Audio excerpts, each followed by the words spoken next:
എല്ലാ പ്രിയപ്പെട്ടവർക്കും ട്രേഡർ സ്റ്റീറ്റിൻ്റെ പുതിയൊരു വീഡിയോയിലേക്ക് സ്വാഗതം.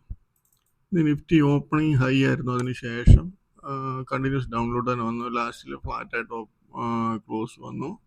ഏകദേശം 0.17% പ്ലസ് ആണ്. അത് ഫ്ലാറ്റായിട്ട് തന്നെ ക്ലോസ് ആയി. ബാങ്ക് നിഫ്റ്റിയും സെയിം അതുപോലെ തന്നെ ഓപ്പണിംഗ് ഹൈയിൽ അതിനുശേഷം താഴെ പോയതിനു ശേഷം വീണ്ടും കുറച്ച് ഹൈ അടിച്ച് ഫ്ലാറ്റായിട്ട് തന്നെ അതും 0.17% പ്ലസ്സിലാണ് ക്ലോസ് ചെയ്തത്. ഷെയർസിനകത്തൊക്കെ നല്ല വീക്ക്നെസ് ഉണ്ടായിരുന്നു. അപ്പോൾ നമ്മളാണെങ്കിൽ എടുത്ത ഷെയർസ് ഇന്നത്തെ ദിവസം നമ്മൾ ഷോർട്ട് സെല്ലിന് വേണ്ടി എടുത്തിരുന്ന ഷെയർസിനകത്ത് നമുക്ക് 7-8 ഷെയറിനകത്ത് നല്ല ഒന്നൊന്നര ചാൻസ് തന്നിട്ടുണ്ടായിരുന്നു.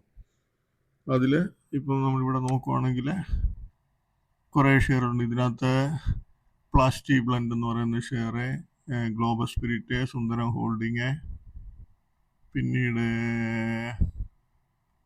GSPയിലും നല്ലൊരു ചാൻസ് തന്നിട്ടുണ്ടായിരുന്നു. റാഡിക്കോ തന്നിട്ടുണ്ടായിരുന്നു. യൂനോമിന്ത തന്നിട്ടുണ്ടായിരുന്നു. അപ്പോൾ 3-4 ഷെയർ ഞാൻ കാണിച്ചു തരാം. യൂനോമിന്ത നോക്കാം.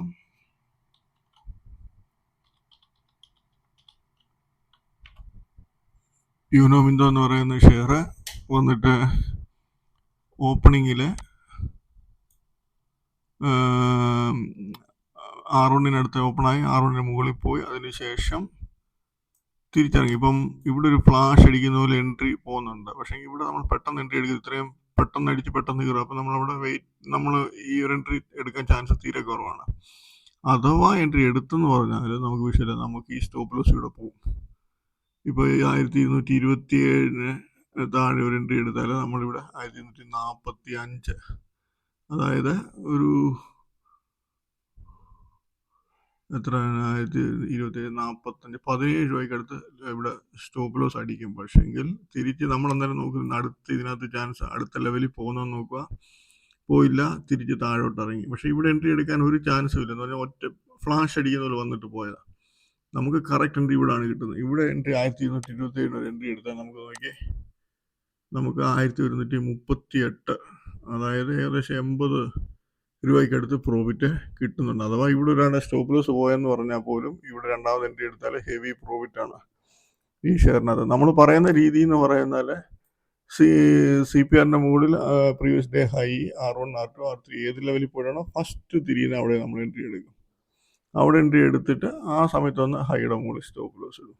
അവിടെ സ്റ്റോപ്പ് ലോസ് ഇട്ടാൽ അത് അടിച്ചു പോയെങ്കിൽ അടുത്ത ചാൻസ് പിന്നെ നമ്മൾ നോക്കുന്നത് അടുത്ത ലെവലിലോട്ട് പോകുന്നതെന്ന് നോക്കും. പോകുന്നില്ല, തിരിച്ച് വീണ്ടും ഇറങ്ങുക. തിരിച്ച് വീണ്ടും ഇറങ്ങുമ്പോൾ നമ്മൾ പഴയ ലെവലിൽ തന്നെ വീണ്ടും സെല്ല് ചെയ്യുക, ഹൈയുടെ മുകളിൽ സ്റ്റോപ്പ് ലോസ് ഇടുക. ഒത്തിരി ഹൈയിൽ കൊണ്ട് സ്റ്റോപ്പ് ലോസ് ഇടേണ്ടി വരുന്നതായിട്ട് വരുവാണെങ്കിൽ നമ്മളെന്ത് ചെയ്യണം, ക്വാണ്ടിറ്റി കുറച്ച് നമ്മുടെ കപ്പാസിറ്റിക്കുള്ളിൽ നിർത്തണം. ലോസ് നമ്മുടെ കപ്പാസിറ്റിക്കുള്ളിൽ വരത്തക്ക രീതി നിർത്തിയെടുത്താൽ നമുക്ക് നല്ലൊരു പ്രോഫിറ്റ്. ഇവിടെ ആണെങ്കിൽ നല്ല ഹെവി പ്രോഫിറ്റാണ് ഇവിടെ താഴോട്ട് കിട്ടുന്നത്. അതിനുശേഷം അടുത്ത ഷെയർ പ്ലാസ്റ്റിക് ബ്ലെൻഡ് എന്ന് പറയുന്ന ഷെയർ. പ്ലാസ്റ്റിക് ബ്ലെൻഡ് ഇവിടെ നോക്കി, ഇവിടെ R1-ന് മുകളിൽ പോയി, R1-ന് താഴെ ഇറങ്ങി. നമ്മളിവിടെ 377 ഒരു എൻട്രി എടുത്താൽ നമുക്ക് 372, ഇവിടെ ഒരു 5 രൂപ പ്രോഫിറ്റ് എടുത്താൽ നമുക്ക് ഈസിയായിട്ട് ബുക്ക് ചെയ്യാൻ പറ്റും. അതിനുശേഷം ഇവിടെ ഒരു ഹൈ അടിക്കുന്നുണ്ട്. ഇവിടെ ഒരു ഹൈ അടിച്ച് രണ്ടാം പ്രാവശ്യം തിരിച്ച് ഇവിടെ ഒന്ന് ഫ്ലാഷ് അടിക്കുന്ന പോലെ ഇവിടെയും ഫ്ലാഷ് അടിക്കുന്ന പോലെ വരുന്നുണ്ട്. അപ്പോൾ ഇവിടെ എൻട്രി എടുത്താൽ നമുക്ക് ഈ സ്റ്റോപ്പ് ലോസ് പോകും. 377 എടുത്താൽ 385 രൂപ. 55-ന് പോയി കഴിഞ്ഞാൽ പുതിയ ഹൈ അടിച്ച് നമ്മളെല്ലാം നോക്കുന്നത് അടുത്ത ലെവലിൽ പോകുന്നത്. അടുത്ത ലെവലിൽ പോയതിന് ശേഷം അവിടെ നിന്ന് ഇറങ്ങി. നമ്മളിപ്പോൾ ഇവിടെ ചെറിയൊരു സ്റ്റോപ്പ് ലോസ് വെച്ച് നമ്മളിവിടെ എൻട്രി എടുത്താൽ 395 ഒരു എൻട്രി എടുത്താൽ ലാസ്റ്റിൽ അത് 368 വരെ നല്ല ഒന്നര പ്രോഫിറ്റ് അതിനകത്ത് കാണിക്കുന്നുണ്ട്. അതിനുശേഷം നമുക്ക് GSPL എന്ന് പറയുന്ന ഷെയറിനകത്ത് GSPL ഇവിടെ നോക്കിയാൽ അറിയാം, ഓപ്പണിംഗ് ഒരു ഹൈ അടിച്ച് ഇവിടെ ഇറങ്ങുമ്പോൾ നമ്മൾ എൻട്രി എടുത്താൽ 460 നമുക്ക് 444 വരെ നല്ലൊരു പ്രോഫിറ്റ് ഉണ്ട്. തിരിച്ച് വീണ്ടും ഈ ലെവലിൽ വന്നു, തിരിച്ചിറങ്ങി നമ്മൾ വീണ്ടും എൻട്രി എടുക്കുക. 460 എടുത്താൽ നമുക്ക് വീണ്ടും 453-54 റേഞ്ച് വരുന്നത്. വീണ്ടും പോയി പുതിയ ഹൈ അടിക്കുമ്പോൾ നമ്മൾ നോക്കുന്നത് എന്തുവാ, അടുത്ത ലെവലിൽ പോകുന്നത് നോക്കും. ഇല്ല, തിരിച്ച് വീണ്ടും ഇവിടെ തന്നെ ഇറങ്ങി. 460 വീണ്ടും എൻട്രി എടുത്താൽ നമുക്ക് 456, പിന്നെ അവിടെ ഫ്ലാറ്റായിട്ട് ക്ലോസ് ചെയ്യുമായിരുന്നു. പക്ഷേ നമുക്ക് മാർക്കറ്റ് നല്ലൊരു പ്രാക്ടീസ് വേണം ഇത് ചെയ്യുന്നതിന് വേണ്ടി. അടുത്തത് പേടിഎം എന്ന് പറയുന്ന ഷെയർ. പേടിഎം ഓപ്പണിങ്ങിൽ പ്രീവിയസ് ഡേ ഹൈ അടിച്ചിട്ട് ഇറങ്ങി. ഇവിടെ നമ്മളൊരു എൻട്രി എടുത്താൽ 630 റേഞ്ചിൽ എടുത്താൽ നമുക്ക് 1-2 മണിക്കൂറിനുള്ളിൽ തന്നെ 587 രൂപ, നല്ല ഹെവി 40 രൂപയ്ക്ക് മുകളിൽ പ്രോഫിറ്റ് ചെയ്തു. അപ്പം നമ്മൾ ചെയ്യേണ്ടത് എന്താണെന്ന് വെച്ചാൽ ഒന്നീ പ്രീവിയസ് ഡേ ഹൈ അല്ലെങ്കിൽ R1, R2, R3 ഏത് ലെവലിൽ പോയിട്ടാണോ ഫസ്റ്റ് താഴോട്ട് വരുന്നത് അവിടെ നമ്മൾ ഷോർട്ട് സെല് ചെയ്യും. അന്നേരം വന്ന് ഹൈയുടെ മുകളിൽ കൊണ്ട് സ്റ്റോപ്പ് ലോസ് ഇടും. അഥവാ സ്റ്റോപ്പ് ലോസ് ഒത്തിരി ഹൈ ആയിട്ട് നമുക്ക് വെക്കേണ്ടി വന്നാൽ നമ്മളെന്തോ ചെയ്യണം, ക്വാണ്ടിറ്റി കുറച്ച് നമ്മൾ അഡ്ജസ്റ്റ് ചെയ്യണം, നമ്മുടെ കപ്പാസിറ്റിക്ക് ഉള്ളിൽ കൊണ്ടുവരണം. അങ്ങനെയാണ് നമ്മൾ ട്രേഡ് എടുക്കുന്നത്. ചില ഷെയറിനകത്ത് സ്റ്റോപ്പ് ലോസ് പോകും, എന്നാലും നമുക്ക് ആ സെയിം ഷെയറിൽ തന്നെ നമുക്ക് നല്ല രീതിയിൽ പ്രോഫിറ്റ് എടുക്കാൻ പറ്റും. അപ്പോൾ നമുക്കിനി നാളത്തേനുള്ള ഷെയർസ് നോക്കാം. നാളത്തേനുള്ളത് നമ്മൾ നാളെ കുറച്ച് ഷെയറേ ഉള്ളൂ, 12 ഷെയറേ ഉള്ളൂ. അപ്പോൾ ഈസിയായിട്ട് നമുക്ക് വാച്ച് ചെയ്യാൻ പറ്റും ഷെയറുകൾ. ഇതിനകത്ത് എനിക്ക് തോന്നുന്നു ഈ സൈബർ ടെക് എന്ന് പറയുന്ന ഷെയർ 93 ഹൈ അടിച്ചു.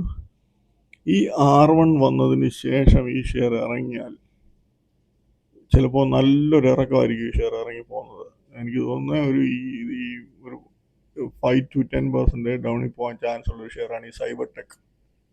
പക്ഷെങ്കിൽ ശ്രദ്ധിക്കണം, 301.73 പോയാൽ 370, ഇപ്പം 305 പോയതിനു ശേഷം ഇവിടെ ഇറങ്ങിയാൽ നമുക്കൊരു 305 സ്റ്റോപ്പ് ലോസ് ഇട്ട് ഇതിന് 301 റേഞ്ചിൽ എൻട്രി എടുക്കാം.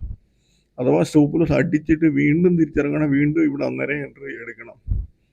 നല്ലൊരു ചാൻസ് ഇതിനകത്ത് കിട്ടാൻ സാധ്യത കൂടുതലാണ്. അതുപോലെ ഈ റെയിൽടെൽ എന്ന് പറയുന്ന ഷെയർ ഇത് കണ്ടില്ലേ, ഹൈ 516, R1 ഈ 2 റേഞ്ചിൻ്റെ മുകളിൽ പോയിട്ട് ഈ 2 റേഞ്ചിൻ്റെ താഴോട്ട് ഇറങ്ങിയാൽ ചിലപ്പോൾ 10-20 രൂപ ഇതായിട്ട് കിട്ടാൻ ചാൻസ് ഉണ്ട്, പ്രോഫിറ്റ് കിട്ടാൻ ചാൻസ് ഉണ്ട്. ADSL നോക്കുക, ഹൈയും R1ഉം തമ്മിൽ അടുത്തടുത്താണ്.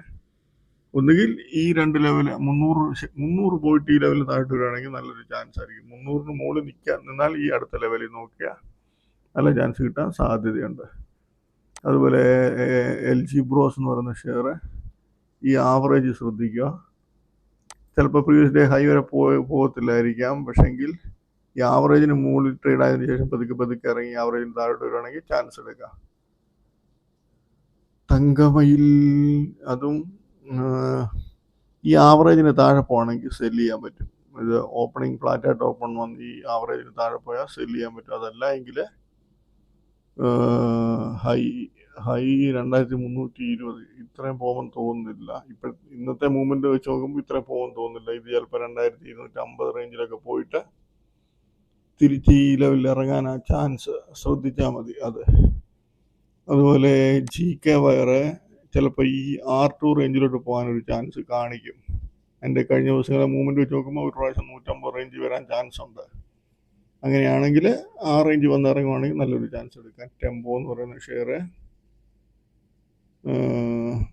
ഈ R1 343.83, അതായത് ഒരു 350 മുകളിൽ പോയിട്ട് അല്ലെങ്കിൽ 350 അടുത്ത് പോയിട്ട് ഈ ലെവലിൽ കട്ട് ചെയ്യുകയാണെങ്കിൽ നമുക്ക് നല്ലൊരു സെല്ലിങ് ചാൻസ് കിട്ടാൻ സാധ്യതയുണ്ട്. ഈ ഗുജറാത്ത് ഗ്യാസ് ലിമിറ്റഡ് സൂക്ഷിച്ച് ചെയ്യണം. അതിനകത്ത് പല കമ്പനികൾ ഈ കമ്പനിയായിട്ട് മെർജ് ചെയ്യുന്നുണ്ട്. ആ ന്യൂസിലാണ് ഇന്ന് ആ ഷെയർ കയറിയിരിക്കുന്നത്. അപ്പോൾ എൻട്രി എടുത്താൽ പോലും ലെവലുകൾ ഒന്ന് ഇറങ്ങി എൻട്രി എടുത്താൽ പോലും നമ്മൾ അധികം നേരം വെയിറ്റ് ചെയ്യുകയൊന്നും ചെയ്യരുത്. നമുക്ക് ചെറിയ പ്രോഫിറ്റ് ബുക്ക് ചെയ്ത് മാറുക. അതുപോലെ മുഞ്ചാൽ ഓട്ടോ 130 പോയിട്ട് ഈ റേഞ്ച് കട്ട് ചെയ്യുകയാണെങ്കിൽ നല്ലൊരു ചാൻസ് ആയിരിക്കും. GSLSU എന്ന് പറയുന്ന ഷെയർ 200 R2 പോയിട്ട് ഹെവി മൂവ്മെൻറ്റ് കിട്ടി ഒരു R2 പോയിട്ട് ഇറങ്ങുകയാണെങ്കിൽ നല്ലൊരു ചാൻസ് ആയിരിക്കും. ഡീപ് NR എന്ന് പറയുന്ന ഷെയർ 270. ഇതിനകത്ത് മൂവ്മെൻറ്റ് ചിലപ്പോൾ ഹെവി ആയിട്ട് വരാൻ ചാൻസ് ഉണ്ട്. അപ്പം നോക്കുക, ലെവൽ കട്ട് ചെയ്ത് എൻട്രി എടുക്കുക. പക്ഷെ അധികം വെയിറ്റ് ചെയ്യേണ്ട. ചെറിയ പ്രോഫിറ്റ് തന്നെ 3-4 രൂപയ്ക്ക് പ്രോഫിറ്റ് കിട്ടുമ്പോൾ ബുക്ക് ചെയ്ത് മാറുക. അപ്പോൾ ഇത്രയേ ഉള്ളൂ നാളത്തെ ഷെയർ. പ്രത്യേകം ശ്രദ്ധിക്കേണ്ട ഷെയർ സൈബർ ടെക്, റെയിൽടെൽ, ഈ 2 ഷെയറും ശ്രദ്ധിക്കുക. നല്ല ചാൻസ് കിട്ടുമ്പം നമുക്ക് ഈസിയായിട്ട് കിട്ടും. പക്ഷേ ഷെയറിൻ്റെ മൂവ്മെൻറ്റ് അനുസരിച്ച് നമ്മൾ അതിൻ്റെ അനുസരിച്ച് നമ്മൾ എന്ത് ചെയ്യണം, നമ്മുടെ ചിന്തയെ മാറണം. അതായത് അതല്ല ഒരിടത്ത് നമ്മൾ ഷോർട്ട് ചെയ്ത് എനിക്ക് ഇത്രയും പ്രോഫിറ്റ് കിട്ടിയില്ലേ പറ്റൂ, അങ്ങനൊന്നുമല്ല. ഷെയറിൻ്റെ മൂവ്മെൻറ്റിൻ്റെ അനുസരിച്ച് നമ്മളും അതിൻ്റെ അനുസരിച്ച് ട്രേഡിങ് എടുക്കണം. അഥവാ മൂവ്മെൻറ്റ് അധികം കിട്ടുന്നില്ല എന്നുണ്ടെങ്കിൽ കട്ട് ചെയ്ത് കളഞ്ഞേക്കണം, അത്രയേ ഉള്ളൂ. അപ്പോൾ എല്ലാവർക്കും നാളെ നല്ലൊരു പ്രോഫിറ്റബിൾ ഡേ ആയിരിക്കട്ടെ എന്ന് ആശംസിക്കുന്നു. ബൈ.